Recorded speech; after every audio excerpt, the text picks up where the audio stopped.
जब एक साथ मिलकर के जब सामूहिक प्रयास होता है तो परिणाम की सुखद अनुभूति ऐसे ही होती है जैसे 2024 के उपचुनाव ने हम सबके सामने कराया है। इसी सरकार ने आजमगढ़ और रामपुर को भी आसान करके वहां पर भारतीय जनता पार्टी का झंडा गाड़ने का काम किया। यह उपचुनाव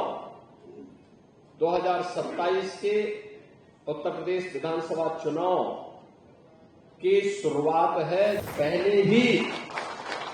विपक्ष के मन में भय पैदा कर दिया है। उत्तर प्रदेश के अंदर उपचुनाव में 9 सीटों पर ये उपचुनाव हुए थे और लोग अपनी अपनी बातें वहां पर कहते थे। संगठन के साथ और मंत्रिमंडल के साथ जब हम लोगों की पहली बैठक हुई थी तब तक प्रत्याशी नहीं तय हुई थी, लेकिन हम लोगों ने मानकर के तय किया था कि हम लोग हर हाल में 7 सीट बीजेपी और एनडीए मिलकर के जीते, इसकी एक रणनीति हमारी तैयार होनी चाहिए। और जिस तत्परता के साथ मैं देखता था कि माननीय धर्मपाल जी एक एक सीट की मॉनिटरिंग कर रहे हैं, एक एक सीट पर वह संगठनात्मक कार्यक्रमों की रणनीति भी बना रहे हैं।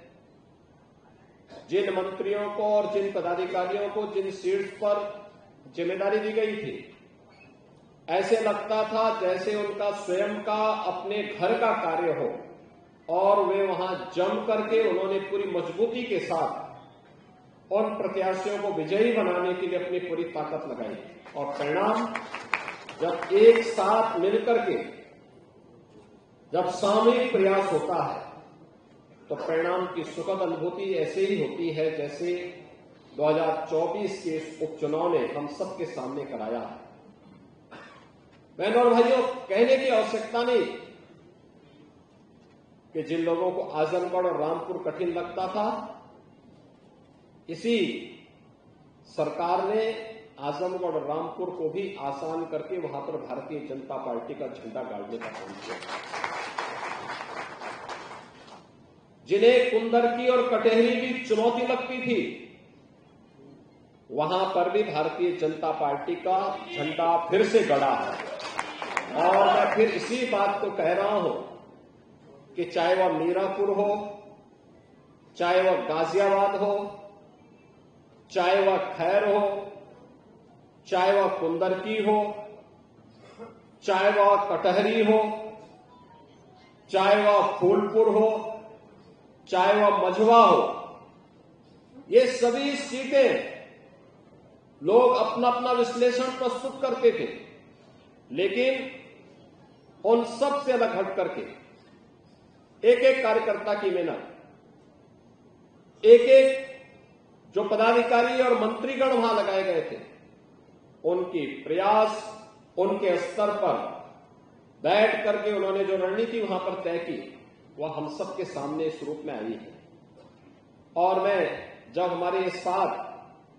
नए विधायक एनडीए को यहां प्राप्त हुए हैं, उन सबसे भी यही कहूंगा, जनता की अपेक्षा और बेहतर तालमेल बना करके जब वह चलेंगे तो मान के चलिए कि यह उपचुनाव 2027 के उत्तर प्रदेश विधानसभा चुनाव की शुरुआत है, जिसमें भारतीय जनता पार्टी एनडीए ने बढ़त प्राप्त करके पहले ही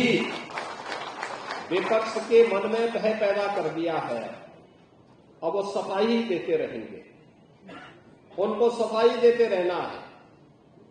आरोप प्रत्यारोप लगाते रहेंगे। हमें उसकी परवाह के बगैर